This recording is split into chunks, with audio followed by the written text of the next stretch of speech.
y espero que hayan pasado un día lleno de las bendiciones de Dios. Esta noche vamos a hablar de otro problema que afronta la iglesia adventista en las fronteras mismas de Canaán. Ayer hablamos en cuanto a los peligros de la falsa adoración en nuestra iglesia al acercarnos a Canaán. Pero esta noche vamos a hablar de otro problema, otra idea que es problemática, una idea que ha procurado sembrar Satanás en la iglesia con el fin de que Dios no tenga un pueblo preparado para la venida de Jesús.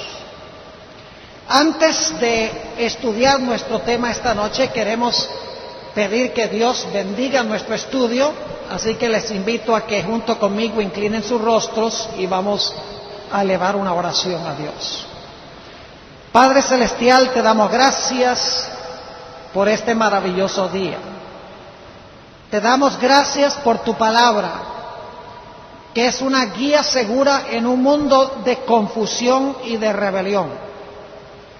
Pedimos, Señor, al abrir tu palabra esta noche, que tu Santo Espíritu se manifieste poderosamente en este lugar.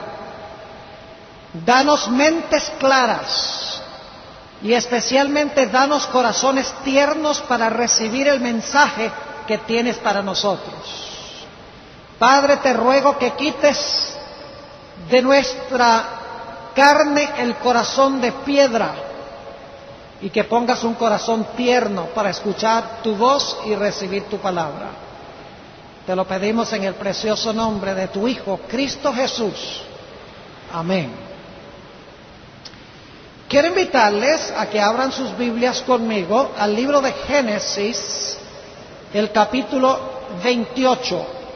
Génesis, el capítulo 28. Encontramos aquí el relato de la experiencia de Jacob cuando tuvo que huir de su casa por haberle mentido a su padre y por haber robado la primogenitura de su hermano. Gracias, hermano. Todos sabemos que cuando Jacob mintió y engañó a su padre y le robó la primogenitura a su hermano, Jacob tuvo que salir huyendo de su casa, porque su hermano quería matarlo. Viajó un par de días y finalmente llegó a un lugar que se llama Betel. Y quiero leer lo que sucedió en Betel. Génesis, el capítulo 28, y empezando en el versículo 10.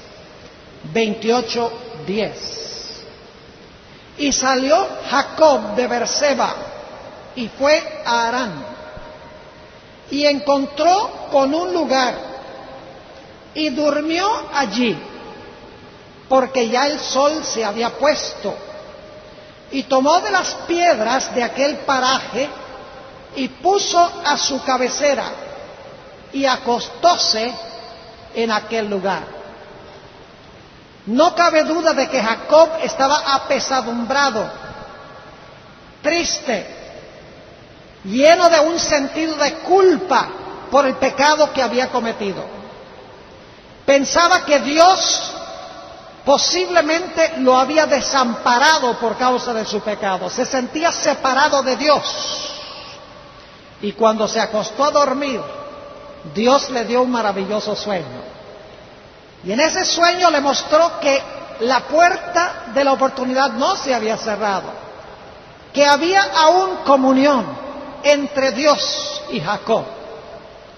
Noten lo que dice el versículo 12.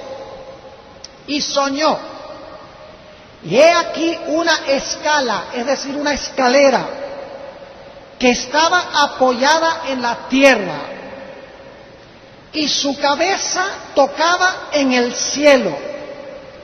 Y he aquí ángeles de Dios que subían y descendían por ella. Quiero que se imaginen ustedes este sueño de Jacob. Ve una gran escalera asentada en la tierra que alcanzaba hasta el alto cielo, y subiendo y bajando por esa escalera había ángeles. De esta manera Dios le estaba diciendo a Jacob que no había separación entre él y Dios, porque Jacob se había arrepentido de su pecado. Ahora, inmediatamente nos preguntamos, ¿qué significa este sueño?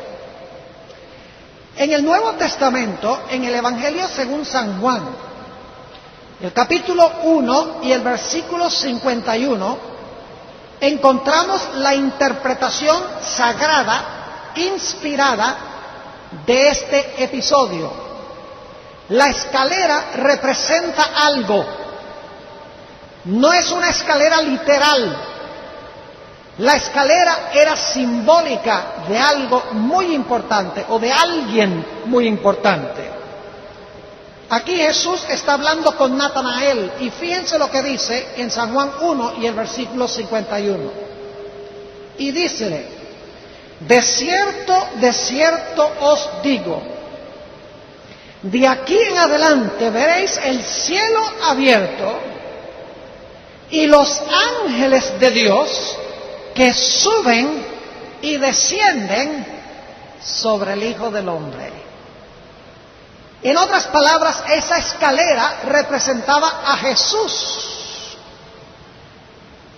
porque dice que los ángeles subían y descendían por el Hijo del Hombre. Ahora, si yo les preguntara en esta noche cuántas partes claves tiene una escalera, ¿cómo responderían? Muchas personas responden 3. La parte de arriba, la de abajo y la del medio. Pero yo quiero decirles que solamente hay 2 partes claves, la de abajo y la de arriba, porque si tienen la de abajo y la de arriba, la del centro se arregla sola. Una escalera se planta abajo y se pone hacia el lugar a donde uno quiere subir. Esta escalera tenía una base asentada en la tierra y la cima alcanzaba hasta el alto cielo. Ahora, ¿qué representa el hecho de que la escalera estaba asentada en la tierra? Noten San Juan, el capítulo 1 y el versículo 14. San Juan 1 y el versículo 14. Dice allí: y aquel verbo fue hecho carne y habitó entre nosotros. La parte de abajo de la escalera representa el hecho de que Jesús se hizo ¿qué? Hombre, carne. Noten también lo que declara Mateo el capítulo 1 y el versículo 1. San Mateo el capítulo 1 y el versículo 1. Dice: el libro de la generación de Jesucristo, hijo de David, hijo de Abraham. David y Abraham eran seres humanos reales y Jesús descendió de ellos. Es decir, Jesús es hombre, está plantado aquí en la tierra con nosotros. Esa es la parte de abajo de la escalera. Pero la escalera tenía también la parte que alcanzaba hasta el alto cielo.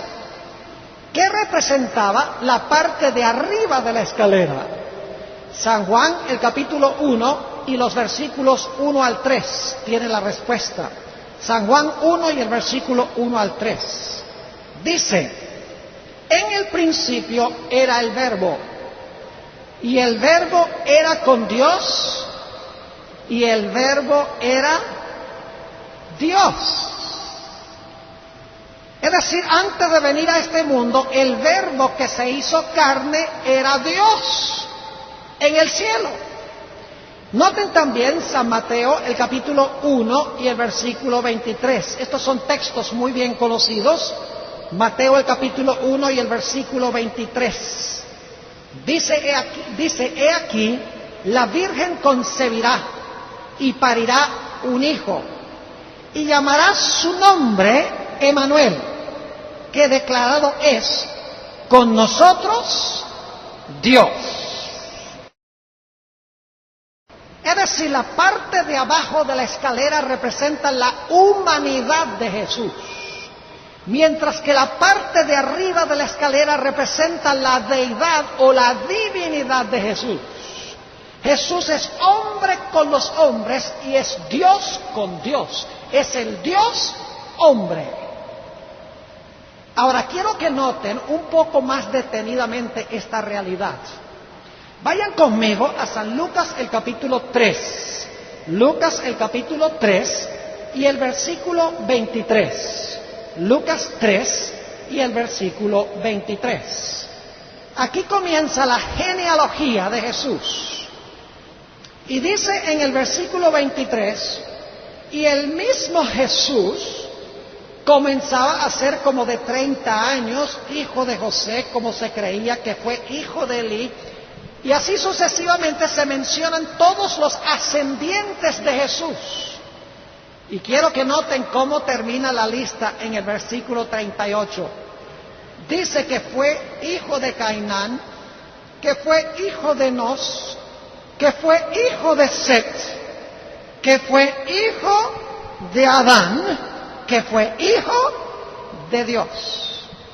Yo les pregunto, ¿Jesús fue hijo de Adán? Según esta genealogía, ¿Jesús fue hijo de Adán? Claro que sí, porque empieza con Jesús y va hacia atrás a Adán, el primer ser humano que vino de Dios. Es decir, Jesús desciende del linaje de Adán, es descendiente de Adán. Pero ahora quiero que noten algo muy interesante en Juan el capítulo 1. Juan el capítulo 1 y el versículo 3. Dice en Juan 1:3, hablando de Jesús, todas las cosas por Él fueron hechas, y sin Él nada de lo que es hecho fue hecho. ¿Quién hizo todas las cosas? El Verbo. ¿Quién es el Verbo? Jesús. Jesús hizo todas las cosas. Entonces yo pregunto, ¿quién fue el creador de Adán? Jesús. Ahora tenemos algo muy raro aquí. Yo pregunto, ¿ustedes creen que yo puedo ser al mismo tiempo padre de mi hijo e hijo de mi hijo? ¿Creen que es posible que yo sea padre de mi hijo y también el hijo de mi hijo? Ustedes dicen, claro que no, eso es ridículo, pero con Jesús sí. Porque Jesús es el padre de Adán, pero también es el hijo de Adán. Es el padre de Adán como Dios y es el hijo de Adán como hombre. No solo esto, sino que notamos en Apocalipsis 22:16. Vayan conmigo, Apocalipsis 22 y el versículo 16. Hablando de Jesús, declara lo siguiente. Aquí está hablando nuestro Señor. Yo, Jesús, he enviado mi ángel para daros testimonio de estas cosas en las iglesias. Yo soy la raíz y el linaje de David. ¿Qué es lo que dice allí? ¿Jesús es qué? La raíz de David y también ¿qué? El linaje de David. Es decir, Jesús es el creador de David y es también el hijo de David. Y la razón es que Jesús es Dios porque creó a David, pero es hijo de David porque Jesús es hombre. En Mateo el capítulo 1 y el versículo 1 dice que Jesús descendió de Abraham. Jesús era hijo de Abraham. Pero en cierta ocasión hablaba con los líderes espirituales de Israel y les decía, de cierto os digo, antes que Abraham fuese, yo soy. Ahora explíquenme ustedes eso. Jesús es simiente de Abraham, pero dice, antes que Abraham fuese, yo soy.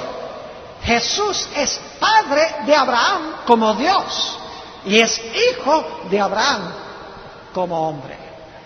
Vayan conmigo a Filipenses, el capítulo 2 y los versículos 5 y 6. Filipenses, el capítulo 2 y el versículo 5 y 6.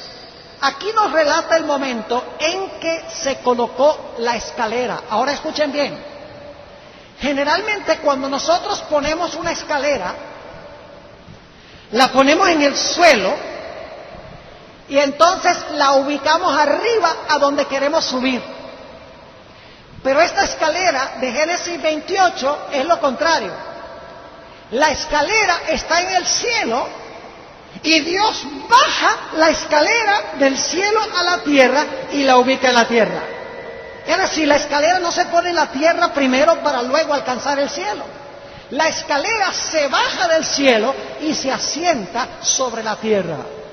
Noten lo que dice nuevamente Filipenses, el capítulo 2 y el versículo 5 y 6, que habla del momento en que esto se realizó con Jesús, en que Dios se hizo hombre.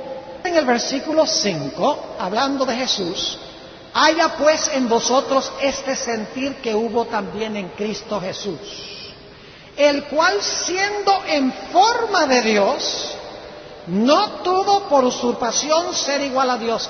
Una mejor traducción sería, no consideró la igualdad a Dios como algo de que aferrarse, es decir, no quiso retener su posición como Dios. Versículo 7. Sin embargo, se anonadó a sí mismo, tomando forma de ¿qué? Tomando forma de siervo, hecho semejante a los hombres. Jesús, quien tenía la forma de Dios, tomó la forma de ¿quiénes? Tomó la forma de los hombres. Es decir, es el Dios hombre. Ahora, yo estoy seguro que lo que yo estoy compartiendo con ustedes ahora, ustedes ya lo sabían. Yo creo que no hay nadie aquí que crea que Jesús no es Dios y hombre al mismo tiempo, porque el Nuevo Testamento deja muy en claro que Jesús es Dios y hombre. En esa escalera, la parte de abajo de la escalera representa su humanidad y la parte de arriba de la escalera representa su deidad o su divinidad. Es decir, la única forma como puede haber comunicación entre el cielo y la tierra es porque Jesús es hombre con los hombres y es Dios con Dios. Pero ahora necesitamos hacer una pregunta crucial. ¿Cuán profundo bajó la escalera a esta tierra? ¿Será que bajó hasta la misma tierra? ¿O será que la escalera se quedó un poquito por encima de la tierra?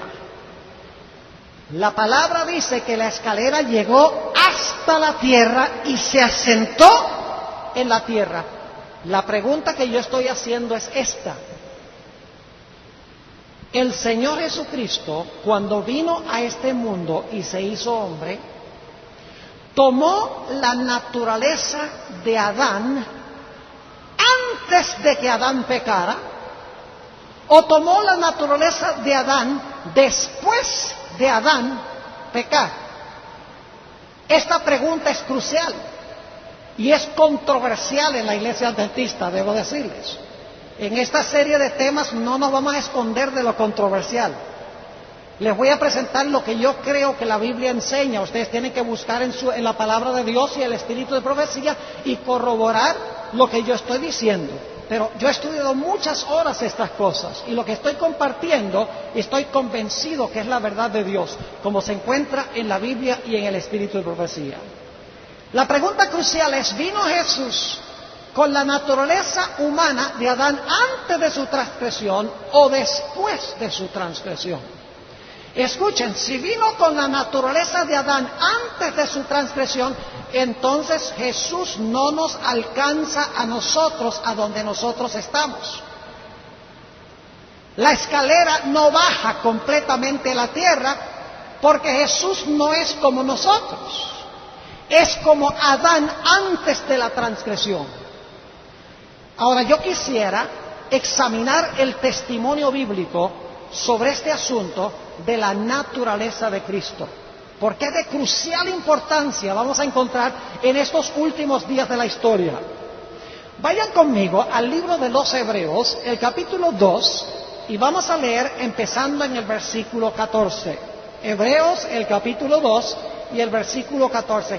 Y debo decirles que cuando llegué a los 55 años, me empezó a fallar la vista.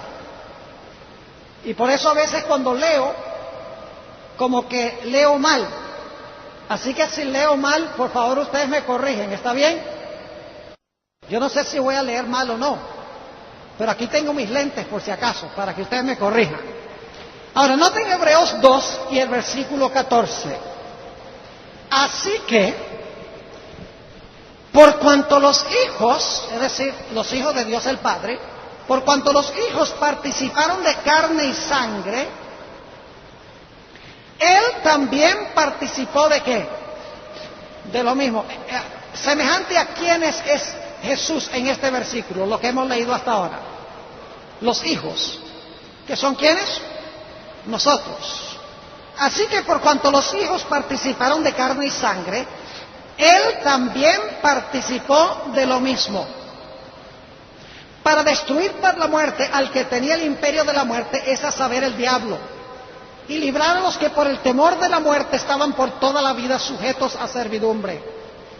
Porque ciertamente no tomó a los ángeles, es decir, no tomó la naturaleza de los ángeles, sino a la simiente de Abraham tomó. ¿Cuál simiente tenía Jesús? La simiente de Abraham. ¿Abraham era pecador? ¿Tenía la naturaleza pecaminosa? Sí. Noten el versículo 18, crucial. Versículo 17, perdón. Dice, por lo cual debía ser en casi todo. Ajá, ahí me fallaron los ojos. Por lo cual debía ser en todo semejante a Adán. ¿Qué dice el texto? Por lo cual debía ser en todo semejante a los hermanos. ¿Quiénes son sus hermanos? ¿Quiénes? ¿Usted cree que ese borracho que está allá en la calle, que nunca ha recibido a Cristo, es hermano de Jesús? No, señor. No según la definición bíblica. Jesús dijo, ¿quién es mi hermano y mi hermana? Y mi padre y mi madre. ¿El que qué? El que hace la voluntad de mi Padre. Es decir, siempre que Jesús usa la expresión mis hermanos, se está refiriendo a sus hermanos convertidos. No se refiere a gente no regenerada. No se refiere a gente que nunca ha nacido de nuevo. Cuando se usa la palabra hermanos, está hablando de aquellos que han llegado a ser hijos de Dios por la conversión y por lo tanto son hermanos o hermanas de Jesús. Ahora, ¿por qué estoy enfatizando esto? Escuchen bien. El Señor Jesucristo no vino con la naturaleza de Adán antes de su transgresión, ni tampoco vino con la naturaleza de Adán inmediatamente después de su transgresión. ¿Me entendieron lo que dije? Jesús no vino con la naturaleza de Adán antes que Adán pecara, ni vino con la naturaleza de Adán inmediatamente después de pecar Adán. Vino con la naturaleza de Adán después que Adán nació de nuevo. Después que Adán fue convertido después de su pecado. Después que su naturaleza humana fue regenerada por el Espíritu Santo. Es decir, Jesús cuando nació en este mundo, Jesús nació nacido de nuevo. Jesús nunca tuvo que experimentar el nuevo nacimiento. Porque cuando Jesús nació, nació con una naturaleza humana regenerada como la de Adán después de su conversión, después de pecar. ¿Me están entendiendo lo que estoy diciendo? Ahora, permítanme leerles una cita del Espíritu de Profecía que indica de que Jesús de que Adán y Eva no pueden haber vencido el pecado en su naturaleza pecaminosa sin regenerar. En Patriarcas y Profetas, la página 35, encontramos estas palabras de Elena G. de White sobre Adán y Eva. Dice: pero si cedían a la tentación, si Adán y Eva cedían a la tentación, su naturaleza se depravaría. ¿Qué iba a pasar si cedían a la tentación? Su naturaleza humana se iba ¿a qué? A depravar. Y ahora escuchen. Y no tendrían en sí mismos poder ni disposición para resistir a Satanás. ¿Cedieron Adán y Eva a la tentación, sí o no? Claro que cedieron. Cuando cedieron a la tentación, ¿tenían ellos poder y disposición para resistir a Satanás? Según esta cita, no podían. Porque la carne no se sujeta a la ley de Dios, no ama la ley de Dios, ni tampoco puede. ¿Qué tuvo que pasar con Adán y Eva para que pudieran tener el poder y la disposición para vencer? Tenían que ¿qué? Tenían que nacer de nuevo por el Espíritu Santo. El Espíritu Santo tenía que entrar y santificar su naturaleza humana caída, para que esa naturaleza humana caída con el poder de Dios pudiese vencer el pecado. ¿Me están entendiendo lo que estoy diciendo? Hebreos 2, cuando dice que se hizo semejante a los hermanos, no significa que Jesús se convirtió como un borracho o una persona que es pecaminosa, que nunca recibió a Jesús, que nunca se convirtió, que nunca se bautizó. No. Cuando Jesús vino a este mundo, vino con la naturaleza regenerada de Adán. Vino, dice la Biblia, nacido por el poder del Espíritu Santo. Ahora quisiera leerles otra cita del libro de Hebreos. Vayan conmigo a Hebreos el capítulo 4 y los versículos 15 y 16. Hebreos el capítulo 4 y los versículos 15 y 16. Recuerden que a veces me fallan los ojos. Dice aquí: porque no tenemos un pontífice que no se pueda compadecer de las flaquezas de Adán. Hello. Ustedes dicen, este hombre sí necesita lentes de verdad, ¿verdad? Porque esa palabra yo no la veo ahí. Porque no tenemos un pontífice que no se pueda compadecer de nuestras flaquezas. Nuestras flaquezas. Mas tentado en todo según la semejanza de Adán. Hello. ¿Tentado en todo como quién? Dice, mas tentado en todo según nuestra semejanza. ¿Pero qué? Según nuestra semejanza, pero sin pecado. ¿Cómo fue tentado Jesús? ¿Como Adán antes de su transgresión o como nosotros? Como nosotros. ¿Fue tentado en cuántas cosas como nosotros? En todo como nosotros. ¿Y sabe lo que dicen algunas personas? Dicen, Pastor Bor, si Jesús fue tentado en todo pero nunca pecó, entonces no nos puede entender, porque solo alguien que pecó con nosotros nos puede entender. Déjenme darles una ilustración para que vean cuán absurda es esta idea. ¿Ustedes saben lo que es arena movediza? Aquí en Puerto Rico tienen arena movediza en alguna parte, no la tienen, gracias a Dios. Aquí todo es tierra firme, ¿verdad que sí? Pero hay lugares donde hay tierra movediza. Supongamos que ustedes están caminando y de repente pisan en arena movediza y se empiezan a hundir. Y se hunden hasta las rodillas, luego hasta la cintura, luego hasta el pecho, luego hasta el cuello y está llegando hasta la quijada. Yo pregunto, ¿qué preferirían ustedes? ¿Preferirían tener a alguien en tierra firme que les pueda extender la mano para sacarlos? ¿O preferirían ustedes tener a alguien en la arena movediza simpatizando con ustedes? casi, imagínese a alguien ahí, ay, qué terrible es esto, ¿verdad? Hundirse en la arena, wow, y tengo a alguien ahí simpatizando conmigo.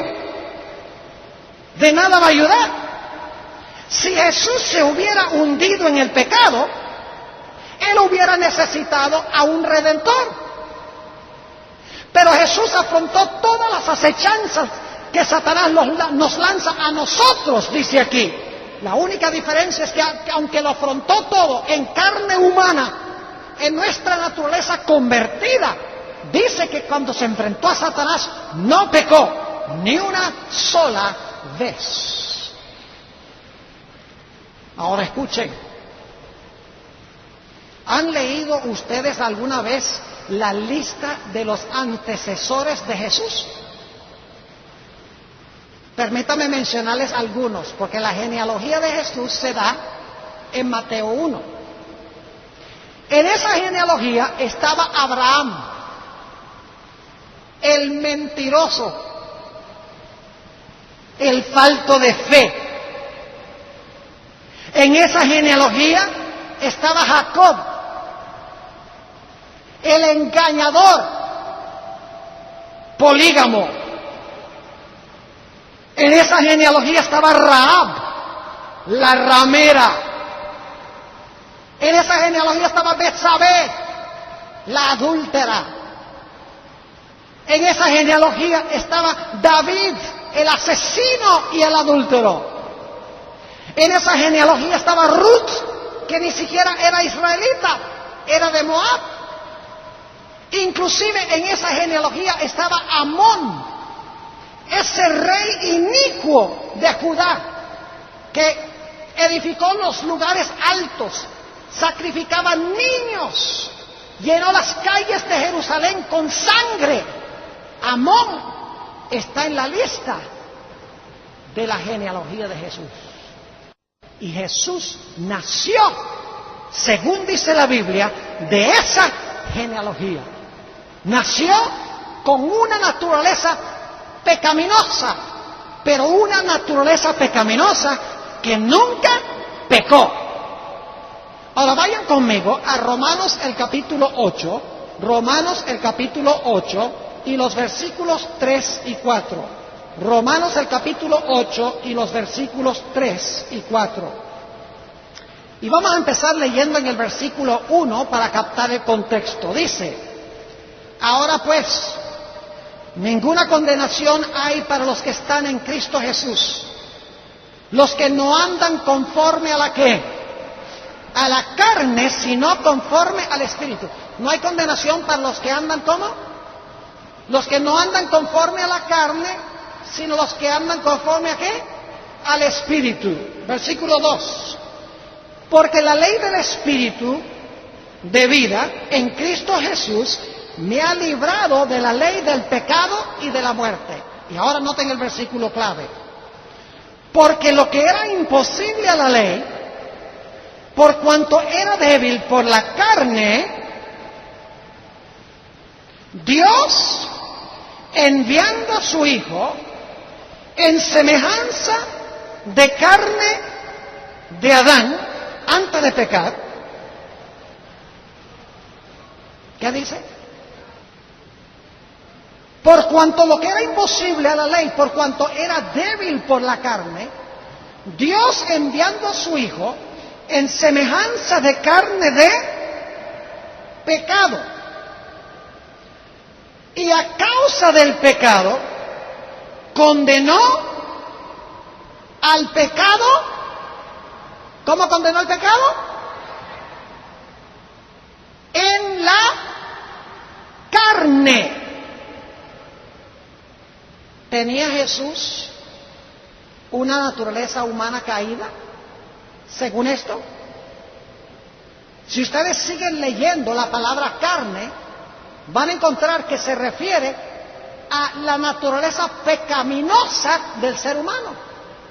La carne es enemistad contra Dios, sigue diciendo Romanos 8. No se sujeta a la ley de Dios, ni tampoco puede. La única diferencia es que Jesús tenía la naturaleza carnal, pero Jesús por el poder del Espíritu Santo, su naturaleza carnal había sido regenerada y por lo tanto nunca cedió a las exigencias de la carne o a las exigencias de la naturaleza caída. ¿Me están entendiendo lo que estoy diciendo? Es posible tener una naturaleza carnal, una naturaleza humana caída y sin embargo vencer en esa humanidad caída. Porque solamente el pecado viene cuando alguien cede a los deseos de esa naturaleza pecaminosa. Jesús poseía, escuchen bien, un carácter santo en carne pecaminosa. Voy a repetir eso porque es muy importante. Jesús poseía un carácter santo y perfecto en carne pecaminosa. Y algunos dicen, sí, pero la hermana White dice que Jesús no tenía tendencias al pecado. Nosotros sí tenemos tendencias al pecado. ¿Sabe que se ha entendido mal lo que la hermana White quiere decir por tendencias al pecado? Les explico. Por ejemplo, a mí me llega cierta tentación. Y a veces cuando llega la tentación, por unos instantes, ¿qué hago? Estoy un poquito como medio inclinado. O tengo como medio una tendencia de querer hacerlo. Claro, eso no les ha pasado a ustedes nunca, solamente a mí. Y entonces lo que sucede es, esa tentación como que me da una tendencia o una inclinación a querer hacerlo, pero entonces yo digo, no lo voy a hacer. Jesús nunca tuvo esa experiencia, porque el instante en que le llegaba la tentación a Jesús, Jesús decía, escrito está. Nunca sintió una inclinación, la menor tendencia de ceder a la tentación. Porque el instante que llegaba la tentación, Jesús la rechazaba con la palabra de Dios. Jesús podría haberse inclinado hacia el pecado cuando la tentación venía, pero Jesús nunca tuvo esa propensión o esa tendencia o esa inclinación, porque estaba sometido completa y totalmente a su Padre. Su naturaleza humana pecaminosa estaba sometida a Dios y al Espíritu Santo. La naturaleza pecaminosa que nosotros tenemos, según hemos leído, en la cual podemos vencer con el mismo poder que Él venció. Algunos dicen, pastor, ¿por qué importa este asunto de la naturaleza de Cristo? Lo importante es que amemos a Jesús y ya. ¿Para qué tanta discusión? Quiero decirle, mis hermanos y hermanas, que lo que estamos hablando esta noche no es un asunto teológico, meramente. Es un asunto de crucial importancia para el pueblo de Dios en los últimos días. Si usted cree que Jesús tenía la naturaleza de Adán antes de la transgresión, ¿cómo puede Dios que yo venza como venció Jesús si Él tenía una naturaleza humana superior a la mía? ¿Me están entendiendo mi pregunta o no? Si Jesús tenía la naturaleza de Adán antes de la transgresión, pero yo la tengo después de la transgresión, ¿cómo puede decir Jesús? Sigue mi ejemplo. Gana la victoria sobre el pecado, si Él la ganó con una naturaleza santa y superior a la mía. Permítanme darles una ilustración para que puedan entender. Supongamos que Superman existiera. Ahora, claro, yo sé que Superman no existe, pero supongamos que Superman existiera. Esta noche se aparece aquí en el Coliseo, allá entra por el Coliseo y nos mira y nos dice a todos, buenas noches, queridos hermanos y amigos de San Sebastián. Dice, por favor, yo quiero que ustedes hagan algo muy especial, vengan afuera. Entonces nos vamos todos afuera y Superman sale volando y dice, seguid en pos de mí. ¿Sería justo eso? ¿Sería justo que dijera, sale volando y dice, seguid en pos de mí? Claro que no. ¿Por qué no es justo? Porque Superman tiene una naturaleza superior a la mía.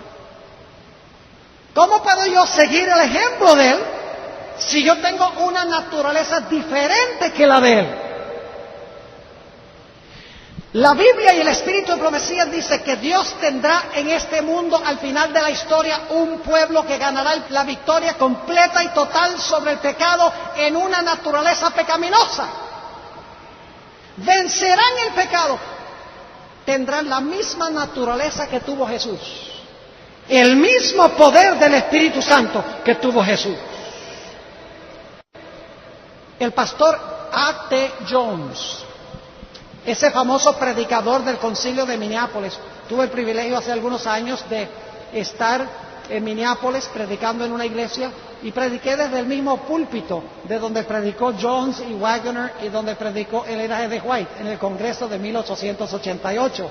Fue una experiencia interesante.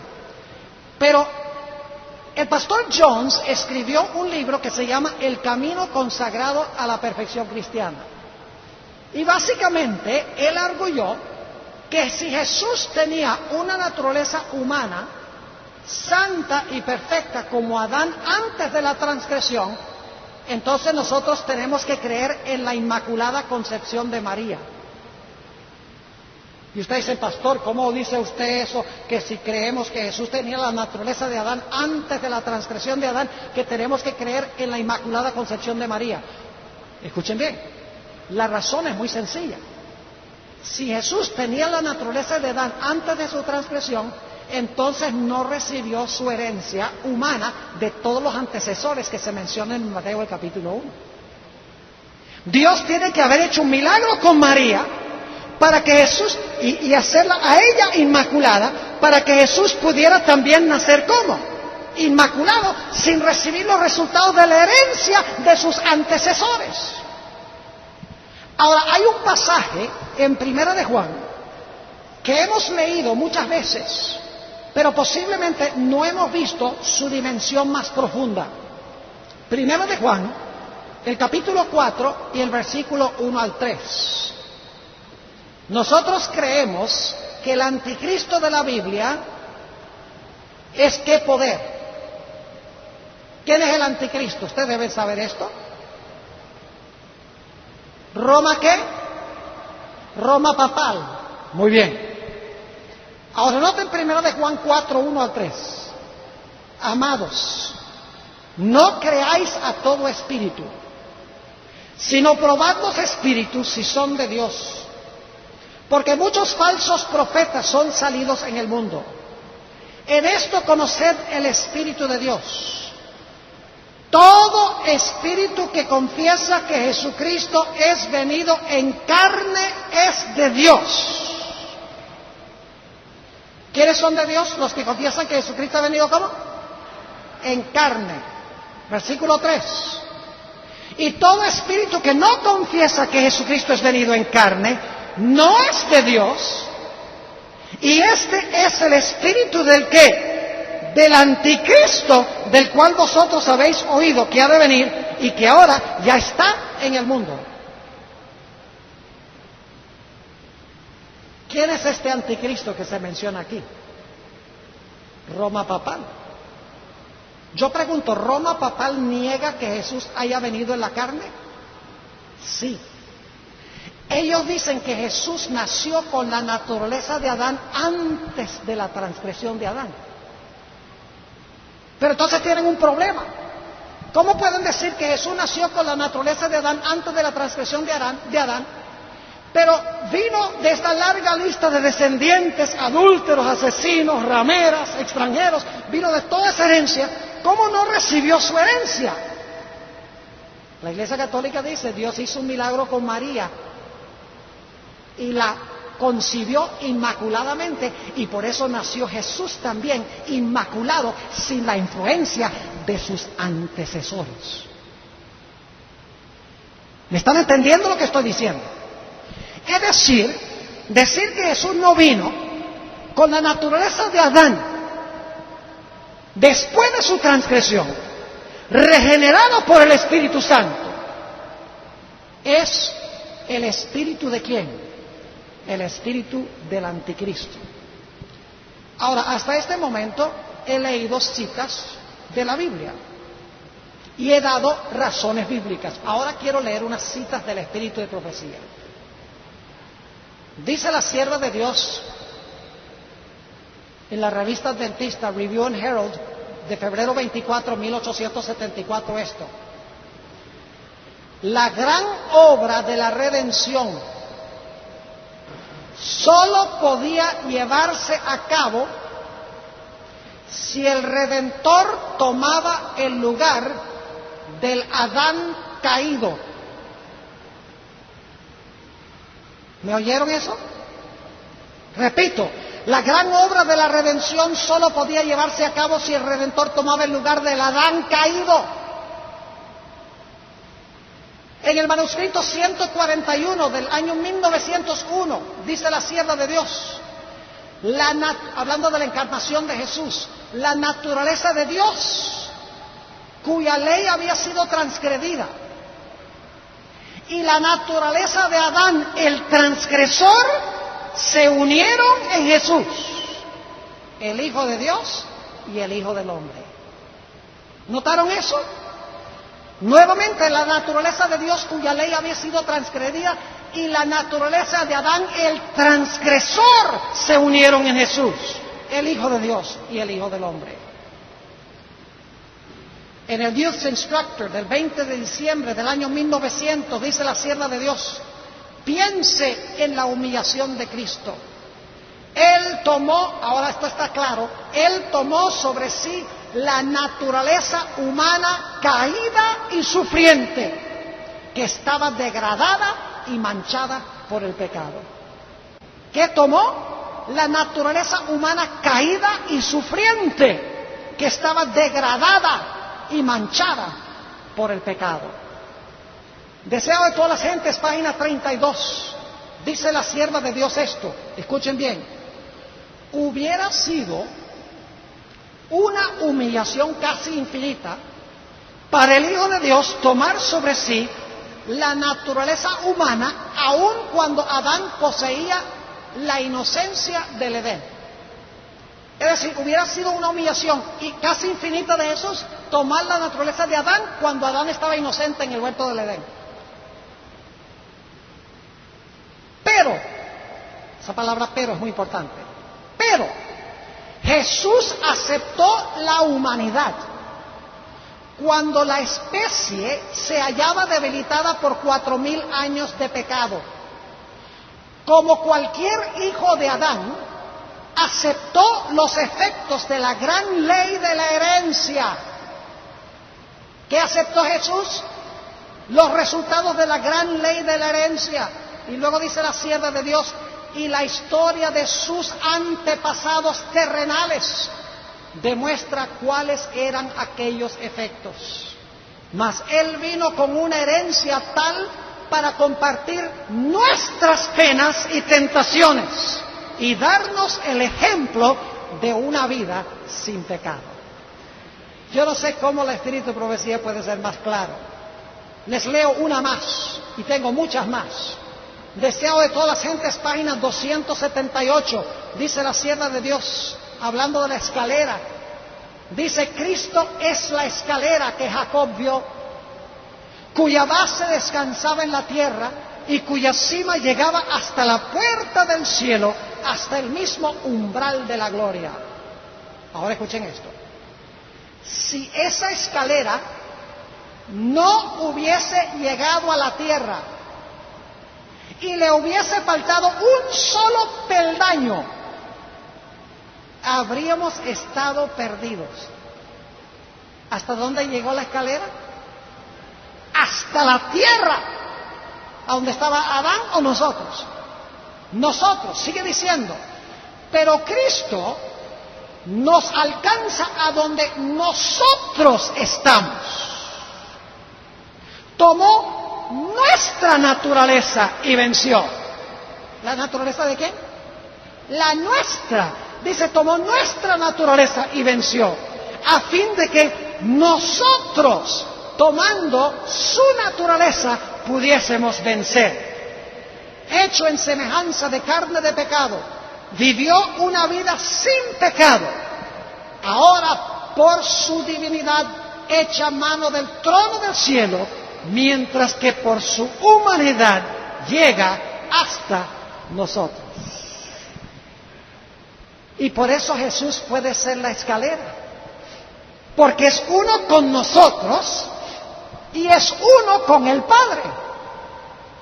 Tiene nuestra naturaleza humana santificada y regenerada, y tiene también la deidad, porque en Él habita la plenitud de la deidad corporalmente. Por eso Jesús puede ser intercesor. ¿Saben lo que es triste?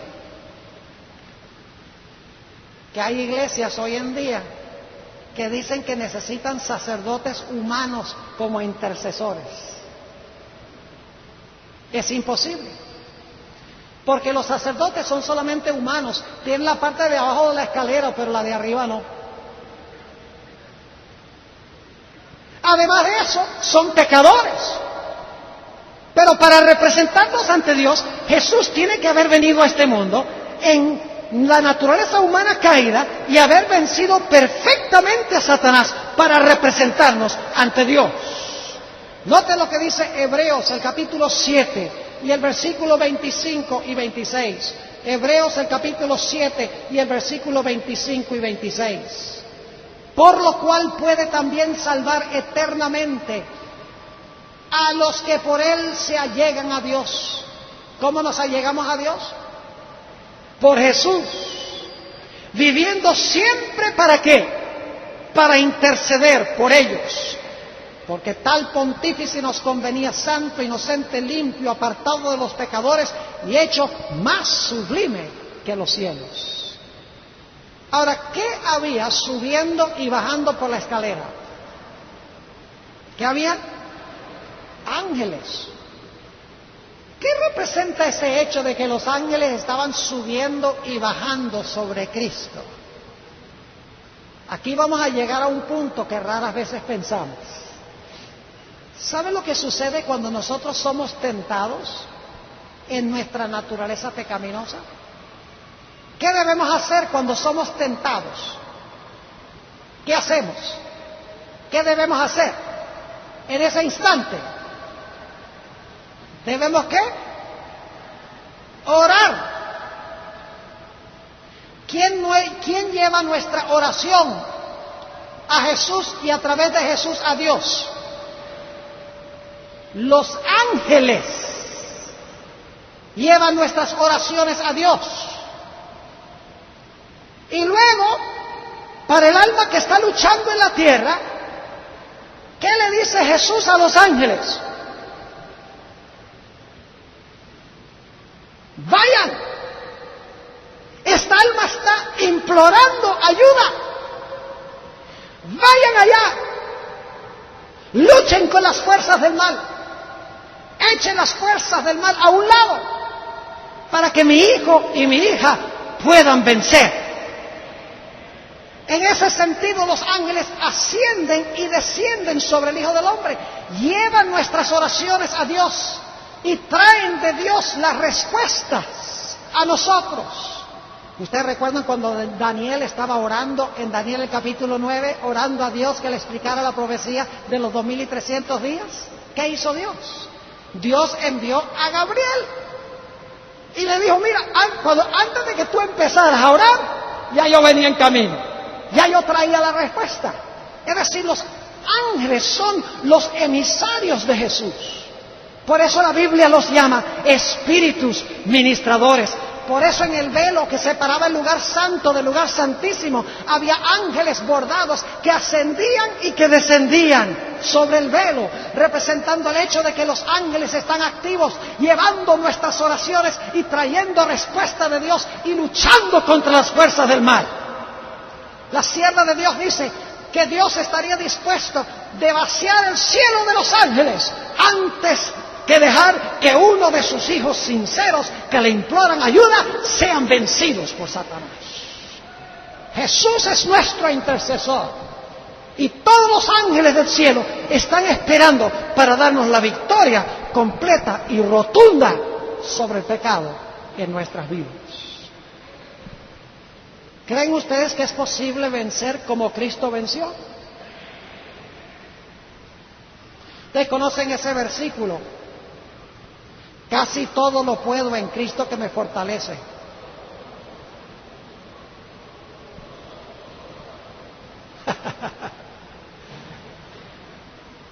Eso ni siquiera lo leí, es un invento mío. ¿Qué dice? Todo menos vencer el pecado lo puedo en Cristo que me fortalece. ¿Eso dice? No, dice todo lo puedo en Cristo que me fortalece. La gente que dice, ay pastor, Dios sabe que yo tengo una naturaleza débil, pecaminosa, humana, Dios sabe que yo tengo una naturaleza diferente que la de Jesús y por lo tanto yo no puedo vencer. ¿Sabe lo que está haciendo? Lo que está haciendo es limitando el poder de Dios. Porque está diciendo que su naturaleza humana es demasiado débil para Dios darle la victoria. Cuando usted dice, no, mi naturaleza humana es demasiado débil, por eso peco, usted lo que está diciendo es que Dios no tiene suficiente poder para darle la victoria a su naturaleza humana. Es decir, está limitando el poder de Dios. Noten Judas 24. Judas 24. Ese es ese librito inmediatamente antes del libro de Apocalipsis. Judas 24. Dice allí, aquel pues que es poderoso para guardaros como sin caída y presentaros delante de su gloria, ¿qué? Irreprensibles, con grande alegría. Al Dios solo sabio, nuestro Salvador, sea gloria y magnificencia, imperio y potencia, ahora y en todos los siglos. Amén. El que es capaz de mantenernos como sin caída. Noten 1 Corintios el capítulo 10, son promesas de Dios, de que podemos vencer en la carne humana. Si usted dice que Jesús tenía una naturaleza diferente a la nuestra, ¿cuál base tenemos nosotros para vencer como Él venció? Si Jesús tuvo una naturaleza humana pecaminosa, pero por el poder del Espíritu Santo venció, es capaz de ayudarme a mí con mi naturaleza humana pecaminosa y a través del Espíritu Santo darme la victoria a mí, como Él venció también. Por eso hay tan poco poder en la iglesia. Hoy se habla mucho de amor y misericordia, ¿sí? A Dios no le interesa lo que tú hagas, ven a la iglesia como tú quieras, haz el sábado lo que tú quieras, y la gente se relaja en su vida espiritual, porque tiene la idea de que Dios todo lo acepta, todo lo cubre con la justicia de Cristo. Eso no es lo que enseña la Biblia. La Biblia enseña que mientras más nos acercamos a Jesús, más somos como Él. No menos. Note lo que dice 1 Corintios, el capítulo 10 y el versículo 13. 1 Corintios, el capítulo 10 y el versículo 13. Dice, no os ha tomado tentación, sino, ¿qué cosa? Humana. Mas fiel es Dios, que no os dejará ser tentados más de lo que podéis llevar. Hello. Así que cuando usted peca, es porque la tentación era demasiado grande para mi naturaleza humana pecaminosa. ¿Qué me dicen? ¿Es así? No, señor. Dice aquí que no os dejará ser tentados más de lo que podéis llevar. Ahora escuchen.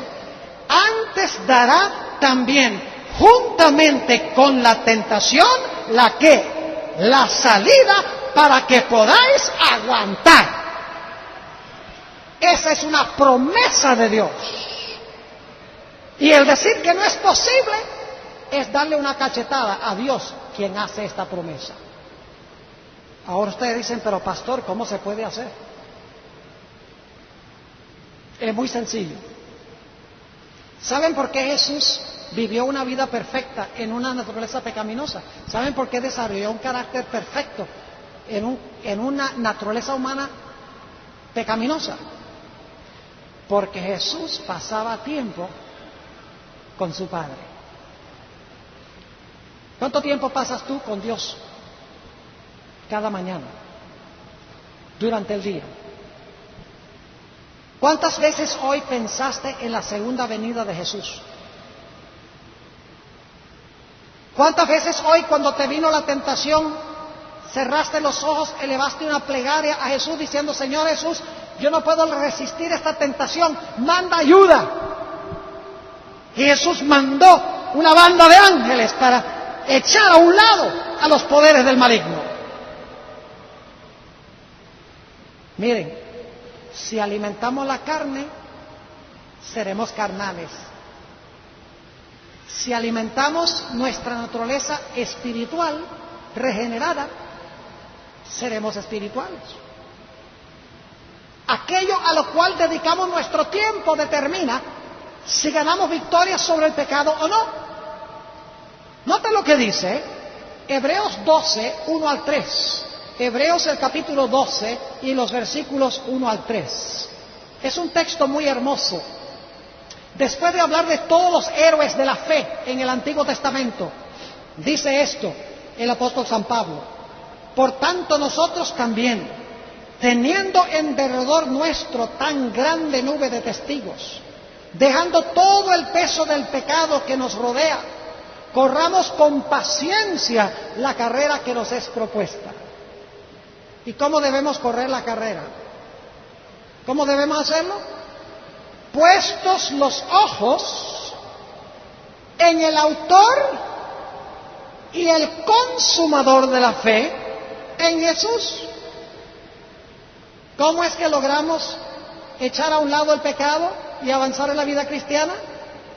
Puestos los ojos en el autor y consumador de la fe, en Jesús, el cual, habiéndole sido propuesto gozo, sufrió la cruz, menospreciando la vergüenza, y sentóse a la diestra del trono de Dios. Y ahora viene el versículo clave: reducid pues a vuestro pensamiento a aquel que sufrió tal contradicción de pecadores contra sí mismo.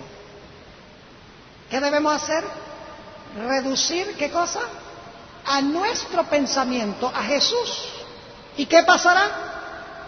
Dice la última parte del versículo: porque no os fatiguéis en vuestros ánimos desmayando. ¿Saben cómo es que no desmayamos? Manteniendo nuestros ojos fijos en Jesús. Ustedes conocen ese texto de 2 Corintios 3:18, donde dice el apóstol San Pablo que nosotros, mirando a cara descubierta, como en un espejo, la gloria del Señor, ¿somos qué? Somos transformados de gloria en gloria a su misma semejanza. Mientras más lo miramos en su palabra, mientras más oramos, más llegamos a ser como Él en nuestro carácter. Así como Jesús redujo a su pensamiento a su Padre, constantemente en comunión con su Padre, y así venció Jesús el pecado. Somos transformados de gloria en gloria. Ahora, yo quisiera que en nuestras mentes regresemos al huerto del Edén, ya llegando al final de nuestro tema. Adán y Eva comieron del árbol y desobedecieron a Dios.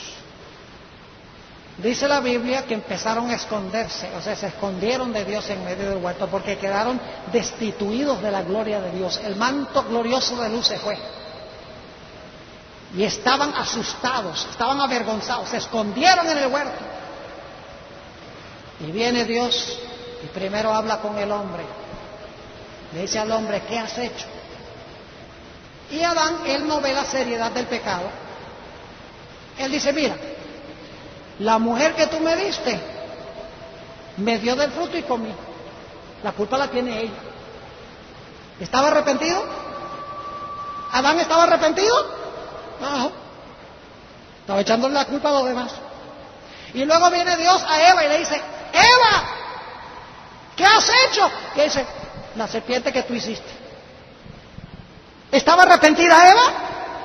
No. Allí se demuestra la naturaleza de Adán después de su transgresión y antes de la regeneración. La mayor señal, mis hermanos y hermanas, de que no estamos convertidos es que tratamos de justificar el pecado, diciendo: soy demasiado débil, tengo una naturaleza carnal, el diablo es demasiado fuerte, el mundo atrae demasiado la atención, la carne es débil. Eso es lo mismo que hicieron Adán y Eva, inventar excusas por el pecado. Pero ahora escuchen qué fue lo que cambió, lo que convirtió el corazón de Adán para que tuviera una naturaleza humana regenerada. ¿Saben cuándo pasó? Dios le dijo a Adán: Adán, quiero que vayas y busques 2 corderos y tráelos. Y Adán trae los 2 corderos, y entonces Dios le dice a Adán: toma el cuchillo y córtale la garganta primero a uno de esos animales, porque eran 2, porque dice que eran túnicas de pieles, plural, y eran 2 pecadores.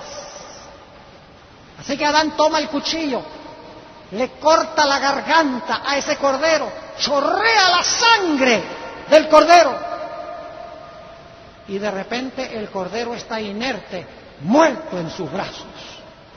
Primera muerte de la historia. No estamos hablando ahora de las hojas que empezaron a caerse. La primera muerte de un ser viviente en la historia. ¿Pueden ustedes imaginarse el terror de Adán cuando vio ese animalito que ya no respiraba, ya no se movía?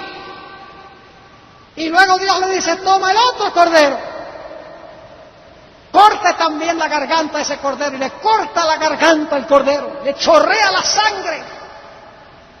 Y ese cordero también queda inerte en sus brazos. Y entonces Jesús le dice a Adán: Adán, por causa de tu pecado, yo voy a tener que ir al mundo para sufrir la muerte como estos corderos. Es decir, esos corderos me representan a mí. Voy a ir al mundo, me van a ultrajar, me van a maltratar, me van a poner una corona de espinas, me van a atravesar las manos y los pies, me van a atravesar el costado, me voy a sentir abandonado de mi padre, voy a sudar gotas de sangre por tu pecado y por el de Eva. Yo pregunto, ¿creen ustedes que ahora Adán veía el pecado de una forma diferente? Sí, porque entendía lo que el pecado cuesta. Iba a costar la vida del Cordero de Dios que quita el pecado del mundo. Y en ese momento, cuando Adán vio el Cordero, lo que el pecado iba a hacer con el Cordero de Dios, con su propio Creador, su corazón fue quebrantado y dijo: el pecado es terrible, yo no quiero más nada que ver con el pecado. ¿Cómo se vence el pecado?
¿Luchando contra el pecado o mirando al Cordero?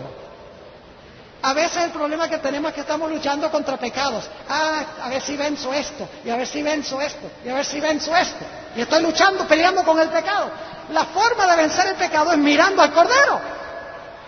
Y cuando yo veo a Jesús, allí yo veo perdón. Cuando vengo arrepentido, Jesús dice, todos tus pecados son perdonados. Pero de la cruz también fluye poder. Porque cuando yo veo lo que el pecado hizo con Jesús, yo voy a decir, Señor Jesús, mira lo que le hizo el pecado. Qué terrible es el pecado. Cómo te maltrató el pecado. Señor, yo odio el pecado. No quiero pecar. Es decir, de la cruz fluye perdón y también fluye poder.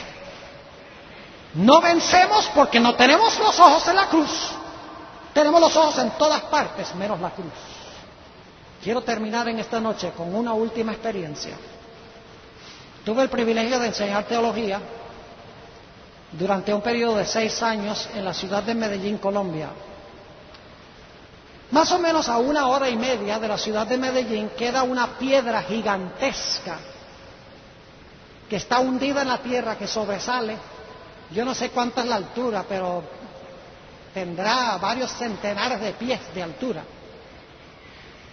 Y cuando yo por primera vez fui a esa piedra, uno podía subir hasta la cima de la piedra y había unas escaleras de madera que estaban al lado de la piedra, en todo el lado de la piedra. Y en algunos lugares las escaleras colgaban libremente en el aire y eran de madera, y en algunos sitios faltaban algunos peldaños. Y fuimos en un paseo del colegio. Y yo miraba esa piedra y veía cómo esas escaleras se meneaban y el viento las movía, y cómo le faltaban algunos peldaños. Y yo dije, ¿subo o no subo? Pero cuando uno está en esa edad, uno es medio loco. Yo capaz que hoy no subiría, pero en ese tiempo vamos a subir. Así que fuimos a la entrada donde uno sube a la piedra. Y el guía dijo, hay 2 cosas importantes que necesitan hacer al subir esta piedra. Número 1, miren hacia arriba. No miren hacia abajo, ni por un instante. Porque si miran hacia abajo, están en peligro. Y la segunda cosa dijo, agárrense bien duro de las cuerdas. Y les digo que subiendo por ahí había unos lugares donde faltaban 2 o 3 peldaños y uno tenía que hacer así.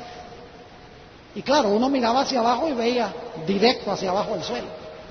Pero enseguida uno apenas ponía el pie, miraba uno para arriba. Y llegué hasta arriba. Eso me enseña a mí cómo podemos nosotros vencer el pecado, mis hermanos.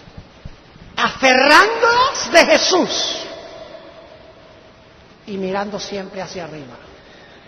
Nunca hacia abajo, hacia el mundo, hacia las tentaciones, hacia los problemas, hacia la carne, sino que mirando a Jesús, el autor y el consumador de nuestra fe. Termino leyéndoles una cita. A algunos adventistas no les gusta esta cita. Hay algunos adventistas que no les gustan las citas de la hermana White. Y esta es una de las que menos les gusta. Aquellos que creen que no se puede ganar la victoria sobre el pecado. Aquellos creen que el hombre es demasiado débil para vencer completamente el pecado antes que Jesús venga. Y esta cita es poderosa. Páginas 680 y 81. Termino con esta. Conflicto de los siglos.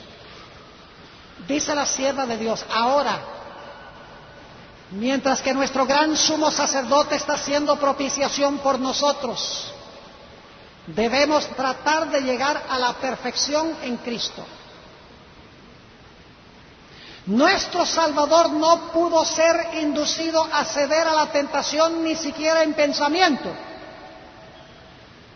¿Captaron eso? Jesús no cedió a la tentación ni en qué, ni en pensamiento. Satanás encuentra en los corazones humanos algún asidero en que hacerse firme. Es tal vez algún deseo pecaminoso que se acaricia, por medio del cual la tentación se fortalece.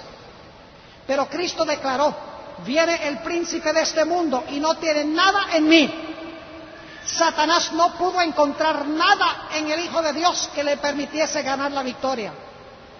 Cristo guardó los mandamientos de su Padre y no hubo en él ningún pecado de que Satanás pudiese sacar ventaja.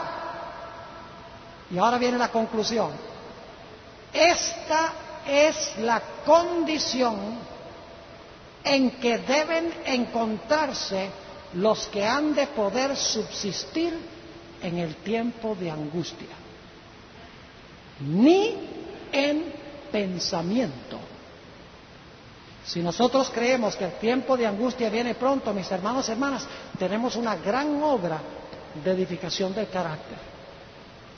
Tenemos una gran obra por delante de nosotros. Debemos proponernos esta noche de que vamos a pasar tiempo con Jesús. En la mañana, reflexionando, pensando, reducirlo a nuestro pensamiento, contemplarlo a cara descubierta, como dice la Biblia, en oración, en estudio de la Biblia, de tal manera que cada día reflejemos más y más el carácter de Jesús. Pues la sierva de Dios dice que aquellos que se pararán en el mar de vidrio reflejarán perfectamente la imagen de Jesús. Oremos. Padre Celestial, te damos gracias porque tú tienes poder, poder sin límites, eres omnipotente para darnos la victoria sobre el pecado si tan solo consentimos en permitir que tú manifiestes ese poder. Padre, te quiero rogar que tú bendigas a cada uno de los que estamos reunidos aquí. Padre, que podamos dedicar tiempo a Jesús, para que cada día podamos reflejar más y más su carácter. Te damos gracias, Señor, por habernos acompañado y por escuchar nuestra oración.